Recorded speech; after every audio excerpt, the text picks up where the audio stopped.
எதிர்நீச்சல் தொடர்கிறது சீரியலை பொறுத்த வரைக்கும் ரசிகர்கள் நாளுக்கு நாள் புலம்ப ஆரம்பித்து விட்டார்கள். முதல் பாகத்தில் ஆணாதிக்கம் கொண்ட குணசேகரனை எதிர்த்து அவரது வீட்டு பெண்கள் சாதிக்க வேண்டும் என்பதை நோக்கிய கதைக்களம் என கூறப்பட்டது. ஆனால் இரண்டாம் பாகம் எதை நோக்கி கதை செல்கிறது என்பது ஒன்றுமே புரியவில்லை. இப்போது கதையில் அக்காக்களுக்காக தனது நல்ல எதிர்காலத்தை விட்டு அவர்களுக்காக போராடி வந்த ஜனனியை இப்போது எல்லாரும் கைவிட்டனர்.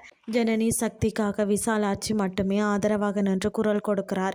இன்றைய எபிசோடில் பார்த்தீங்கன்னா மருத்துவமனை சென்றுட்டு வீடு திரும்பிய ஜனனிக்கு ஒரு ஷோக்கிங் நியூஸ். அதாவது வீட்டிற்கு வந்த ராணா இன்று ஜனனியை கண்டிப்பாக கைது செய்து விடுவார்கள் என கூற கதிர் மிகவும் சந்தோஷப்படுகிறார். வீட்டிற்கு வந்த ஜனனியை கைது செய்ய போலீசார் வீட்டுக்கு வரார்கள். அவர்கள் சொன்ன விஷயத்தை கேட்டு ஜனனி சக்தி விசாலாட்சி சோக்காகிறார்கள்.